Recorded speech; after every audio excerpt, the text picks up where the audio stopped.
Hello friends, welcome back to our channel tuition academy. तो आज की क्लास में हम आगे की चीज़ों को पढ़ेंगे। चैप्टर 3 के कुछ टॉपिक्स हमने पढ़ लिए हैं, 3 वीडियो हमने कंप्लीट कर लिया है।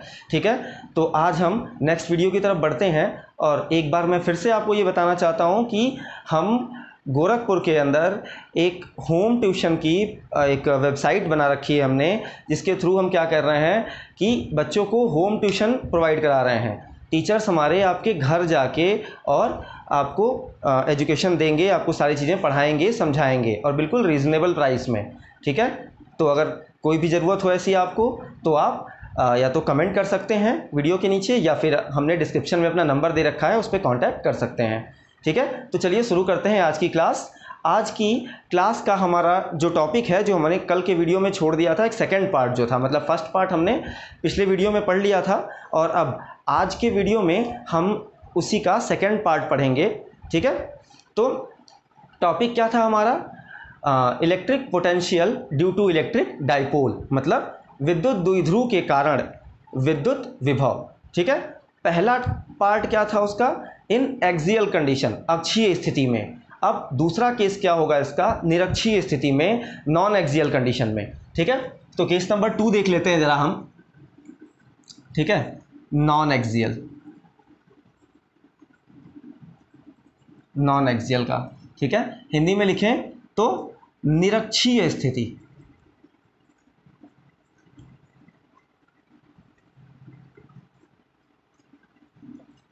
ठीक है, ये हो गया हमारा। अब देखिए निरक्षीय स्थिति क्या होती है। मैंने आपको पिछले वीडियो में बताया था कि अक्षीय स्थिति क्या होती है। ठीक है, अगर हमारा ये डाइपोल है, हमने मान लिया कि ये हमारा क्या है, एक डाइपोल है, द्विध्रुव है। ठीक है, तो इसके दोनों किनारों से और बीच, केंद्र से, सेंटर से जो एक लाइन पास होके जाती है, वो क्या होती है? एक्सियल लाइन, अक्षीय रेखा होती है। ठीक है, और उसी लाइन पर से आगे बढ़ा, उसी लाइन पे कहीं पे भी जो हम एक पॉइंट मान लेते हैं, वो एक्सियल पॉइंट होता है। ठीक है, अक्षीय बिंदु होता है। ठीक है, तो अब हम निरक्षीय स्थिति की बात करेंगे, मतलब कहीं पे भी। इसको इक्वेटोरियल लाइन भी कहते हैं, जो हम पढ़ने जा रहे हैं इसको इक्वेटोरियल लाइन भी कहते हैं। दो भागों में बराबर बराबर विभाजित करना।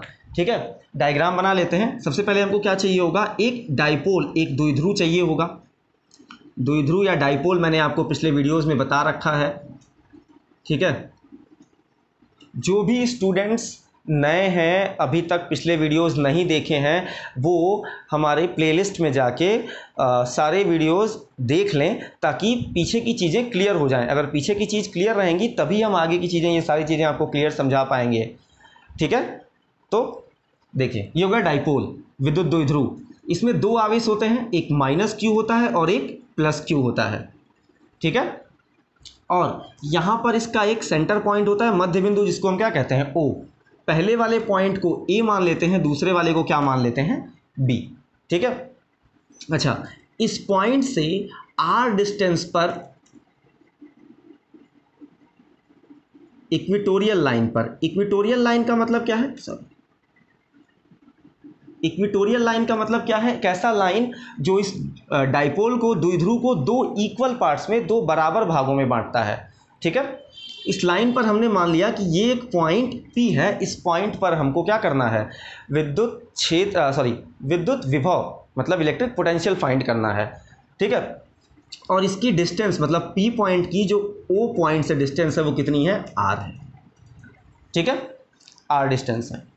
डाइपोल की कुल लंबाई, द्विध्रुव की कुल लंबाई, टोटल लेंथ क्या होती है? 2L होती है। तो A से O तक हाफ हो जाएगी, ये कितनी हो जाएगी? L। और ये O से B तक भी कितनी हो जाएगी? L हो जाएगी। ठीक है, आधा आधा हमने कर दिया दो पार्ट में। अच्छा, अब एक चीज़ और ज़रूरत पड़ेगी हमको, चूँकि इस पॉइंट पे जो भी विभव आएगा, जो भी पोटेंशियल आएगा, वो किसके वजह से आएगा? या तो इस माइनस क्यू चार्ज की वजह से, या तो इस प्लस क्यू चार्ज की वजह से। सेंटर पे तो, बीच में, केंद्र पे तो हमने कोई चार्ज, कोई आवेश रखा ही नहीं है। ठीक है, तो यहाँ से तो हमको डिस्टेंस की कोई खास ज़रूरत है नहीं। मेन जो डिस्टेंस की ज़रूरत है हमको, वो कहाँ से पड़ेगी? माइनस क्यू से, मतलब ये ए पॉइंट से पी पॉइंट तक, एक ही बात है। माइनस क्यू से पी बोल दीजिए, या पॉइंट ए से पॉइंट पी बोल दीजिए, और दूसरा पॉइंट बी से पॉइंट पी तक। ठीक है, तो हम क्या करते हैं, इस लाइन को मीट कर लेते हैं। हमारा डायग्राम क्या हो जाएगा, कंप्लीट हो जाएगा। ठीक है, यहाँ तक क्लियर है चीज़ें। अब हमको क्या करना पड़ेगा, इस P पॉइंट पे पोटेंशियल निकालना है। ठीक है, देखिए चूंकि यहाँ पे दो बिंदु आवेश हैं, 2 पॉइंट चार्ज हैं, इसलिए P पॉइंट पे वोल्टेज कितने होंगे, वो भी 2 होंगे। ठीक है, तो एक इस वाले बिंदु आवेश के कारण मतलब पॉइंट चार्ज के कारण, और एक इस वाले पॉइंट चार्ज के कारण। ठीक है, लेकिन हमको तो यहाँ पे पोटेंशियल कितना निकालना है, एक ही पोटेंशियल निकालना है, एक ही विभव निकालना है। तो हम क्या करेंगे, इसके और इसके वजह से दोनों पोटेंशियल यहाँ निकाल के दोनों को क्या कर देंगे, जोड़ देंगे। केवल जोड़ेंगे ही क्यों, जब हम विद्युत क्षेत्र निकालते थे, इलेक्ट्रिक फील्ड निकालते थे पहले, तो क्या करते थे, वहाँ पे हम डायरेक्शन देखते थे, दिशा देखते थे। ठीक है, उसके बाद उसके अकॉर्डिंग काम करते थे। अगर दोनों सेम डायरेक्शन में होते थे तो ऐड कर देते थे, अगर अपोजिट डायरेक्शन में होते थे, एक इधर तो क्या करते थे, सब्ट्रैक्ट कर देते थे, घटा देते थे। ठीक है, लेकिन यहाँ पे हमको कुछ नहीं सोचना है, क्योंकि जो पोटेंशियल है, जो विभव है, वो हमारा क्या है, अदिश राशि है, स्केलर क्वांटिटी है। स्केलर क्वांटिटीज़ को ऐड करने के लिए, जोड़ने के लिए हमको कोई फॉर्मूला अलग से लगाना नहीं होता, सीधे सीधे प्लस कर देते हैं। ठीक है, तो मान लिया कि -q के कारण P पे पोटेंशियल। ठीक है, निकाल लेते हैं ज़रा। ठीक है,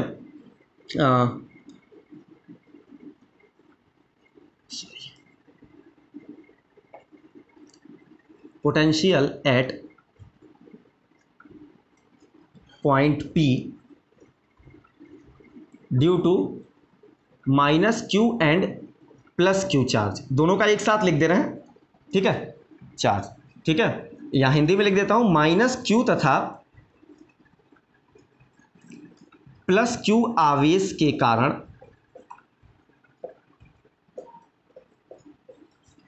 बिंदु P पर विद्युत विभव।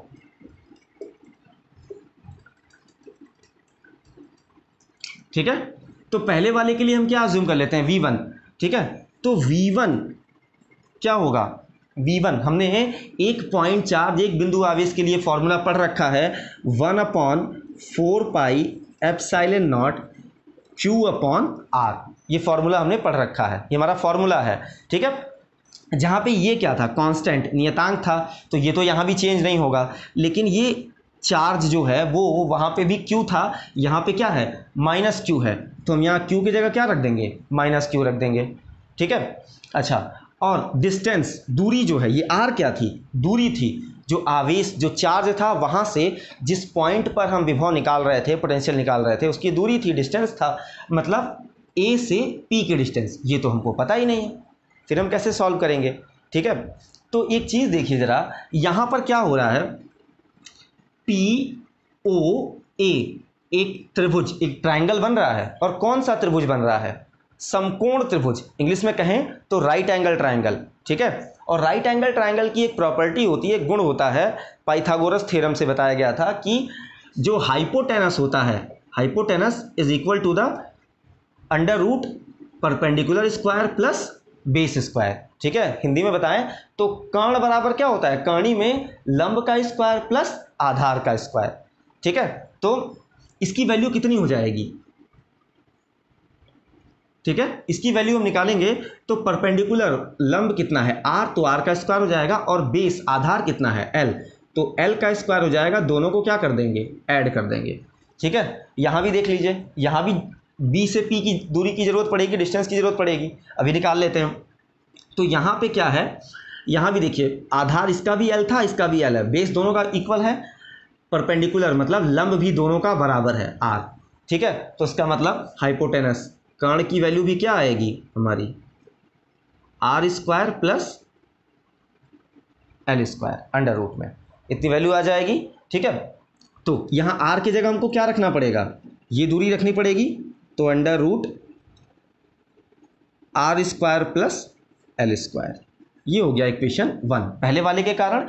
अब दूसरे के कारण देख लेते हैं, तो दूसरे के कारण वोल्टेज हम क्या मान लेते हैं, V2 मान लेते हैं। तो V2 भी कितना हो जाएगा, 1/4 पाई एप्सिलॉन नॉट Q/R। सेम फॉर्मूले से निकालेंगे, Q, यहाँ पे Q क्या है, +Q, तो यहाँ +Q ही रहेगा। ठीक है, साइन नहीं लगा तो प्लस ही है, लेकिन डिस्टेंस R तो है नहीं, डिस्टेंस यहाँ भी √ R² प्लस L² है, रख देते हैं। तो ये हो जाएगा R square plus L square. ये हो गया इक्वेशन 2। ठीक है, यदि कुल विभव मतलब टोटल पोटेंशियल V हो, मतलब इफ टोटल पोटेंशियल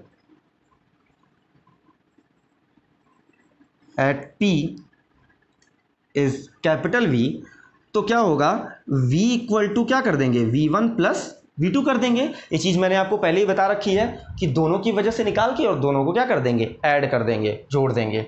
तो जोड़ दिए, ज़रा वैल्यू पुट करते हैं।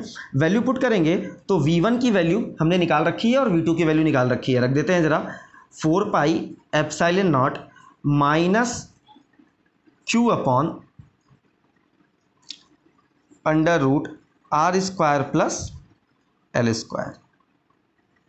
ठीक है, और प्लस है बीच में, लगा लेते हैं। V2 की वैल्यू रख देते हैं ज़रा, तो हो जाएगा 1 upon 4 pi epsilon naught Q upon under root R square plus L square हो जाएगा। ठीक है, ये तो वैल्यू रख दी हमने। अच्छा, एक चीज़ देखिएगा ज़रा, ये ब्रैकेट खुलेगा तो माइनस, बाहर प्लस, माइनस प्लस क्या हो जाएगा, माइनस। तो V की वैल्यू कितनी हो जाएगी, minus 1 upon 4 pi epsilon naught Q upon under root R square plus L square, और फिर प्लस यहाँ पे सेम है, वैल्यू उतार देते हैं, जैसे थी वैसे उतार देंगे। 1 upon 4 pi epsilon naught Q upon under root R square plus L square. यहाँ देखने से एक चीज़ पता चल रही है कि इस माइनस को छोड़ देते हैं, जितनी चीज़ यहाँ लिखी हुई है वही बिल्कुल सिमिलर चीज़ यहाँ पर लिखी हुई है। ठीक है, मतलब अगर हम कहीं लिखते हैं -2 + 2 कितना होता है, 0 होगा। ठीक है, इसका कहने का मतलब ये है, ऐसे समझ लीजिए, अगर कोई दिक्कत हो रही है तो -2 + 2 है, सेम चीज़ें लिखी हैं लेकिन ये प्लस में है और ये क्या है, माइनस में है। तो इसको हम ऐसे भी लिख सकते हैं, 2 - 2 भी लिख सकते हैं। जो नेगेटिव वाला है उसको लेके चलेंगे पीछे, प्लस वाले को पहले रख देंगे। ठीक है, इसकी वैल्यू भी कितनी आएगी, 0 आएगी। मतलब अगर दो बराबर चीज़ों को एक में से दूसरे को सब्ट्रैक्ट करेंगे तो क्या आता है, 0 आता है। मतलब total potential V equal to कितना आ गया, 0 आ गया। ठीक है, इसका मतलब यहाँ से हमको क्या पता चला कि अगर इक्वेटोरियल लाइन पर, किसी भी डाइपोल के इक्वेटोरियल लाइन पर कहीं पर भी हम अगर पोटेंशियल फाइंड करते हैं, ठीक है, तो यहाँ पर हमको पोटेंशियल मतलब विभव की वैल्यू कितनी मिलेगी, 0 मिलेगी। ठीक है।